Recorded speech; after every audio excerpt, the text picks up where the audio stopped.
एका रानात एक ससा राहत होता. छोटासा गुबगुबीत पांढरा शुभ्र ससा.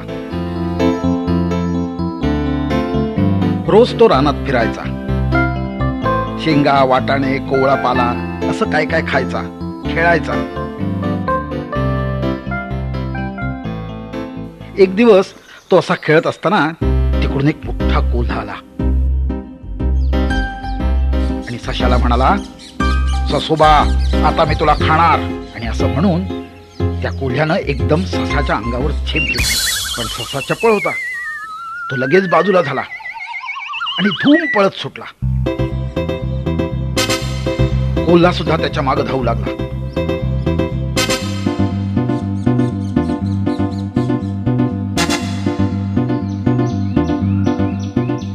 पळत पळत पळत पळत ससा एकदम आपल्या लहानशा बिळात शिरला.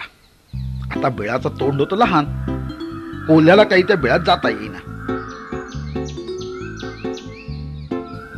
मग तो सशाची वाट पाहत बिळाच्या तोंडाशी बसला आणि म्हणाला, सशा, तू किती दिवस बिळात बसशील?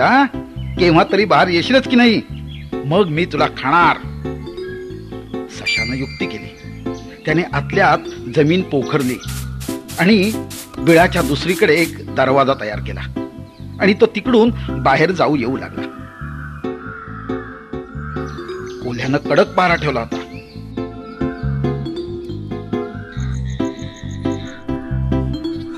दोन तीन दिवसानंतर त्याच्या लक्षात आलं, अरे, हा ससा तर लबाड आहे. तो म्हणाला, सशा, तू दुसरा दरवाजा केलास काय? थांब, तरी सुद्धा मी तुला धरणारच.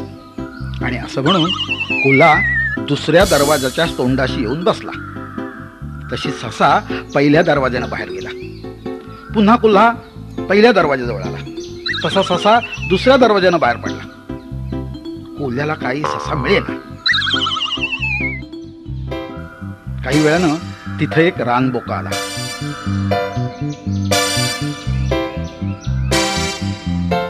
रानबोका कोल्ह्याला म्हणाला, काय कोल्होबा, आज इथे कुठं बसलात? आणि काय हो, तोंड असं खिन्न का? कोल्हा म्हणाला, काय करणार? अहो काका, या बिळात एक चांगला लठ्ठ ससा राहतो. पण त्याच्या घराला म्हणजे बिळाला 2 दार आहेत. मी एका दाराशी बसलो की तो दुसऱ्या दारानं निघून जातो. रानबोका म्हणाला, आपण असं करूया, आपण दोघे मिळून ही शिकार करूया. दोघांनी एकजूट केली तर ससा आपल्याला सहज सापडेल. पण हे बघा, अर्धा वाटा मात्र मला द्यायला लागेल. कोल्हा म्हणाला, ठीक आहे, तू म्हणतोस ते मला पूर्णपणे मान्य आहे. अर्धा वाटा मी तुला देईन. रानबोका म्हणाला, तू बिळाच्या या तोंडातून आपली शेपटी आत घाल, म्हणजे ससा आपोआप दुसऱ्या दरवाजानं बाहेर पडेल. मी तिथे लपून बसेन आणि एकदम त्याच्यावर झडप घालून त्याला पकडेन. ससा बिळात बसला होता. त्याने सगळं बोलणं ऐकलं. तेव्हा त्याने बिळात एक कोनाडा तयार केला आणि त्या कोनाड्यात तो हळूच लपून बसला. जरा वेळानं कोल्ह्यानं आपली शेपटी त्या बिळात घातली. सशानं मध्ये काय केलं, त्या शेपटीवर थोडा पांढरा रंग ओतला.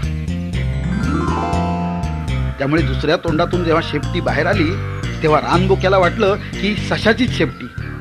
त्याने चटकन उडी मारली आणि ती आपल्या तोंडात धरली आणि आपले दात त्याच्यात कचकन रोवले. कोनाड्यात बसलेला ससा मुद्दाम मोठा मोठ्यानं ओरडायला लागला, हाय हाय हाय हाय हाय, माझी शेपटी धरली, हाय हाय हाय हाय, शेपटी ओढली, दुखते शेपटी माझी. सगळा जोर लावून रानबोका शेपटी ओढू लागला. इकडे कोल्हा ओरडायला लागला, मेलो मेलो, मी बिळाच्या तोंडात अडकणार, सशा सोड मला. त्याला वाटलं ससाच आपली शेपटी ओढतोय. तो म्हणाला, सशा, मी तुझ्या वाटेला पुन्हा जाणार नाही, सोड. ससा पुन्हा ओरडला, माझ्यात खूप शक्ती आहे, मला कोणीही बिळातून बाहेर काढू शकत नाही, मी सोडणार नाही. हे ऐकून इकडे रानबोका रागावला. त्याने शेपटी आणखी जोराने ओढली. कोल्हा आपली शेपटी तिकडे ओढू लागला. हा इकडे ओढतोय, तो तिकडे ओढतोय. ह्या ओढावडीत कोल्ह्याची शेपटी अगदी रक्तबंबाळ झाली. त्याचा एक पाय मोडला. तो ओरडायला लागला.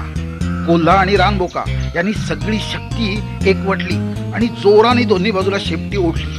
त्यामुळे कोल्ह्याची शेपटी तटकन तुटली. कोल्हा एकदम खाली पडला. त्याचा पाय मुरगळला. पाठ दगडावर आपटली आणि तो कुई कुई कुई कुई ओय ओय ओय ओय असं ओरडू लागला. तिकडे रानबोका सुद्धा धाडकन मागे कोसळला. तिथे एक टोकदार दगड होता. त्याच्यावर त्याचं डोकं आदळलं. त्याच्या डोक्याला मोठी खोक पडली. त्याच्यातून रक्त व्हायला लागलं आणि तो सुद्धा रडू ओरडू लागला. कोल्हा आणि रानबोका यांचं नंतर कडाक्याचं भांडण झालं. कोल्हा म्हणाला, तू माझं शेपूट तोडलंस. बोका म्हणाला, तुझ्यामुळे माझं डोकं फुटलं. दोघेही एकमेकांवर तुटून पडले. त्यांची भली मोठी मारामारी झाली. दोघेही शेवटी थकले, रक्तबंबाळ झाले आणि एकमेकाला शिव्या देत तिथून निघून गेले. आणि आपला ससा, गोजीरवाणा ससा, बिळाच्या तोंडाशी येऊन हसत हसत या दोघांची गंमत पाहत बसला.